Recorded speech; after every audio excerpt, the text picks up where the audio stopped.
ఇలా మీరు రాజకీయం చేస్తున్నారు. ఎన్డీఎస్ఏ అని ఓ చిల్లర రాజకీయాన్ని పాల్పడుతున్నారు. ఎన్డీఎస్ఏ దేశం మొత్తం ఉంటుందా, ఒక కాళేశ్వరంకే ఉంటుందా? ఇదే గోదావరి నది మీద కిందికి పోతే పోలవరం కొట్టుకపోయింది, పోలవరం డయాఫ్రేమ్ వాల్ కొట్టుకపోయింది, పోలవరం గైడ్ వాల్ కొట్టుకపోయింది, 2000 కోట్ల రూపాయల నష్టం జరిగింది. మరి ఎందుకో ఎన్డీఎస్ఏ పోదు? ఎన్డీఎస్ఏ కాళేశ్వరంకి వచ్చింది గోదావరి మీద, 2 పియర్లు గుంగితే వచ్చింది.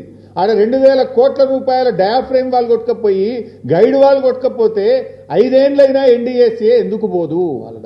ఇక్కడనేమో 5 రోజులనే వస్తారు, 5 రోజులే ఇక్కడ వస్తారు. 5 ఏళ్ళైనా పోలవరంలో ఎన్డీఎస్ఏ పోదు.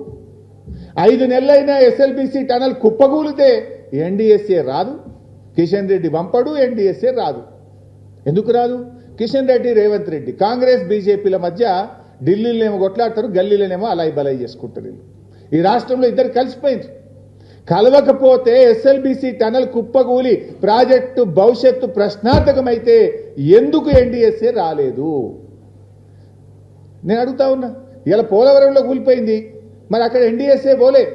ప్రత్యామ్నాయ డిజైన్లు చేసిండ్రు, రిపేర్ స్టార్ట్ చేసిండ్రు. ఇప్పుడు కొత్త డయాఫ్రేమ్ వాళ్ళు కడుతూనే ఉన్నారు. మరి ఆడ కట్టినప్పుడు ఈడెందుకు కట్టరు? ఈడ ఎన్డీఎస్ఏ పేరు మీద ఎందుకు కాలయాపన చేస్తున్నారు?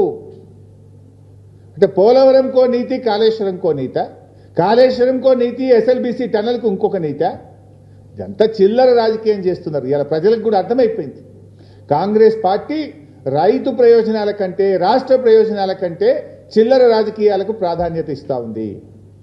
దయచేసి ఎన్డీఎస్ఏను ఎన్డీఏ ప్రభుత్వం రాజకీయ సంస్థగా మార్చొద్దని, తక్షణమే మరమ్మతులు చేపట్టాలని చెప్పి కూడా